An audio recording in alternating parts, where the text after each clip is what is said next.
Buenas tardes a todos y a todas. Hoy les quisiera hablar sobre un tema del que poco se habla. ¿Realmente a quién amenaza el machismo? Todas sabemos que amenaza la vida de las mujeres. Es cosa de abrir los periódicos cada día, de ver las noticias para darnos cuenta la gravedad del problema. Pero ¿sabemos realmente cómo amenaza el machismo la vida de los hombres? Es un riesgo hoy día nacer hombre. El 80% de los homicidios que se cometen en el mundo, así como quienes perpetran los homicidios, son hombres. Es una estadística abrumadora. Realmente nacer hombre es un factor de riesgo. En Centroamérica es una situación particularmente grave. 9 de cada 10 personas que van a morir asesinadas son hombres. 1 de cada 50 hombres mayor de 20 años va a morir antes de cumplir los 31 años. Es decir, una gran mortandad de hombres jóvenes está ocurriendo en Centroamérica.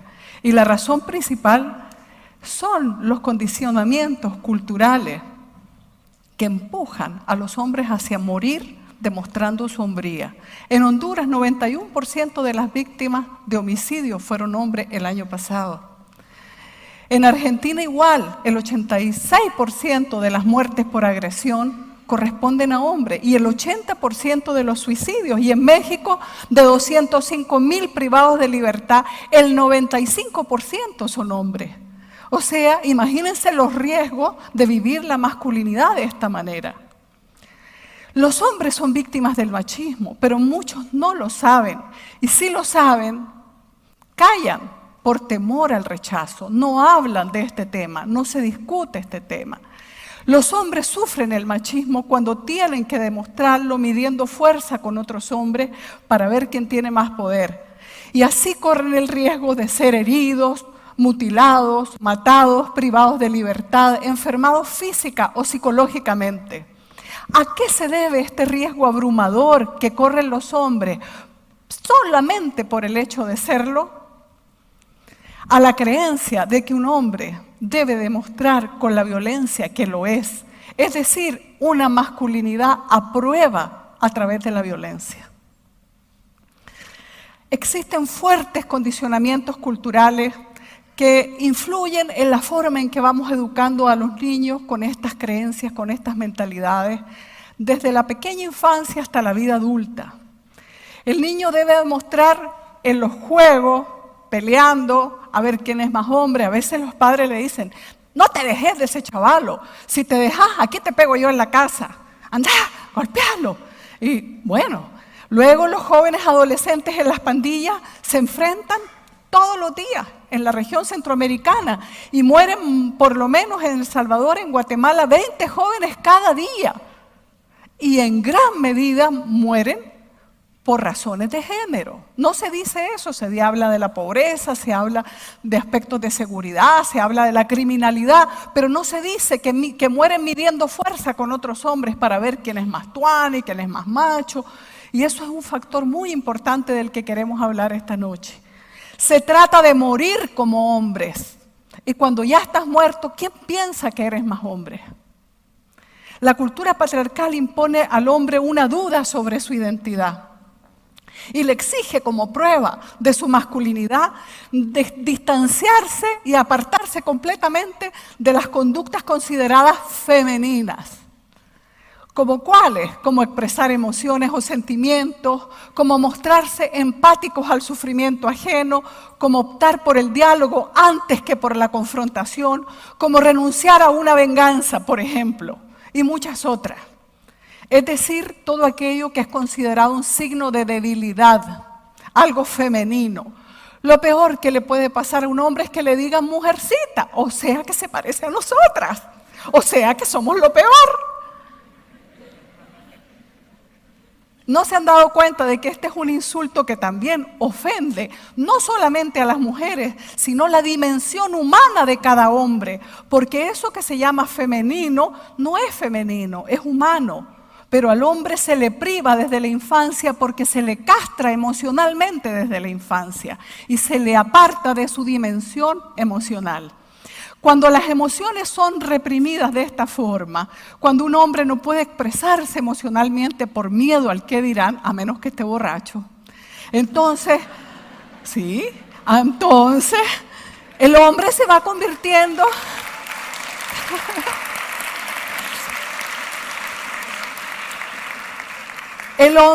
convirtiendo poco a poco en una bomba de tiempo.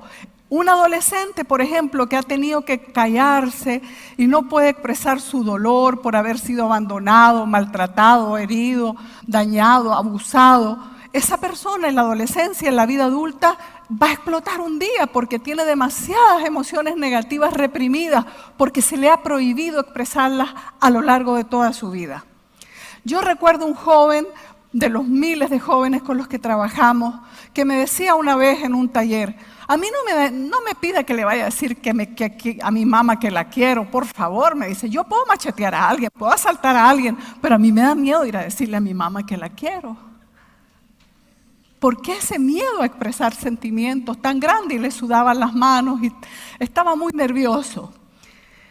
Porque desde la infancia el machismo se le ha presentado al hombre como una manifestación exitosa de su personalidad. Todos estos comportamientos, estos roles machistas de los que muchos de nosotros y nosotras sabemos, realmente se venden como el éxito de un hombre machista. Yo quiero ser como él, tiene un montón de mujeres, esto, lo otro, como lo máximo. Pero realmente, los hombres van a ser víctimas de esa receta de masculinidad que enferma al hombre y que lo aleja de su dimensión humana. Esto se le enseña en la familia, con los ejemplos del padre, de los otros hombres adultos, hermanos mayores, en la escuela, ya lo sabemos. En la televisión es abrumador la violencia masculina, el enfrentamiento. Yo recuerdo que de niña solo mirábamos a dos vaqueros dispararse en las películas. Ahora es Terminator, masacrar uno, masacrar al otro. Y mientras más matamos, más masculinidad, más éxito en esa masculinidad. El cine, los videojuegos, estamos abrumados de violencia que se nos vende como éxito de la masculinidad. Pero además, todo esto ocurre en un momento histórico muy interesante. Al hombre se le ha despojado de un rol muy asociado a la masculinidad, que es el rol de trabajador y proveedor. ¿Cuántos hombres en el mundo han perdido su trabajo, su empleo? Y con ello no solamente han perdido un ingreso, han entrado en crisis en su propia masculinidad. Es un hombre que se siente frustrado, que siente que no puede desempeñarse en los roles masculinos que se espera que él desempeñe. Al mismo tiempo, este desempleo ha generado una profunda crisis, por lo tanto, en esos roles masculinos, una crisis en el machismo tradicional. Muchos hombres se sienten frustrados, incómodos, porque en el mismo periodo histórico las mujeres han ganado dinero, se han abierto camino en la vida laboral, se han incorporado a la vida pública. Entonces ha habido un cambio en las relaciones de poder entre hombres y mujeres. Las mujeres han obtenido ingresos que han alterado las relaciones de poder en la familia. Antes eran los hombres los que ganaban y las mujeres mucho menos, o no trabajaban o estaban solo en la casa. Ahora en muchos hogares las mujeres son las que obtienen más ingresos y eso ha alterado las relaciones de poder, pero no han cambiado las mentalidades. Las mujeres hemos salido a la vida pública, pero los hombres no han entrado a la vida familiar, a la vida privada. Las mujeres desempeñamos roles que nunca antes se habían desempeñado y nos sorprende cada día ver más y más mujeres en estos roles. Pero los hombres realmente han entrado a la vida familiar, han entrado a la vida doméstica. No lo han hecho. Los hombres no están cerca de sus hijos, abrazando, besando a sus hijos, interesándose por la educación, por la crianza. Esto no ha ocurrido. Los roles machistas, seguir estos roles machistas, realmente no es cierto que conduce al éxito en la vida, conduce a la infelicidad. Entonces, no solamente el machismo es una receta para morir joven, sino también para la infelicidad. Es la paternidad que se le prohíbe al hombre desde que es chiquito. No juegues con muñecas, te vas a volver raro. Eso es de mujercita y cosas peores. El hombre va desde niño siendo empujado a demostrar con su vida que es hombre o con sus juegos violentos. La promiscuidad sexual es otro requisito de masculinidad que no necesariamente es un camino hacia la felicidad. El hombre es visto como objeto económico, un hombre sin trabajo, sin empleo. No, yo no quiero salir con vos, no tenés reales, no me interesás. Entonces el hombre también es visto como un objeto económico y las mujeres somos vistas como un objeto sexual, intercambio, sexo y dinero. Lo otro es la dependencia hacia la mujer. Muchos hombres tienen una excesiva dependencia que la verdad es que en el proceso de crianza las madres hemos creado esa dependencia. No, hijito, no la ves, no cocines, tu hermanita va a hacer todo, yo lo voy a hacer todo. Y eso le va impidiendo destrezas para la vida al hombre. Y la dependencia hacia el alcohol, porque mucho de las adicciones a las drogas, al alcohol, tiene que ver con esa represión emocional. Bajo los efectos del alcohol un hombre puede llorar y nadie le va a decir mujercita. Le van a decir pobrecito, picadito, le hacemos una sopa, lo que sea.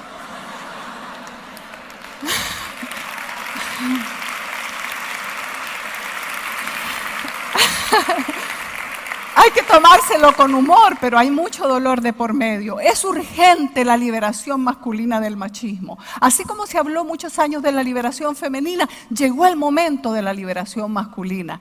Es verdaderamente una necesidad. El hombre liberado del machismo tiene más autoestima. El hombre liberado del machismo es más capaz de dar y recibir amor.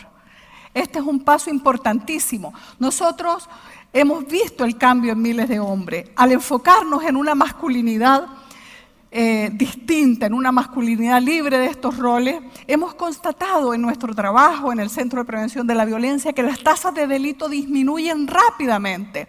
Por ejemplo, hicimos una investigación en un barrio.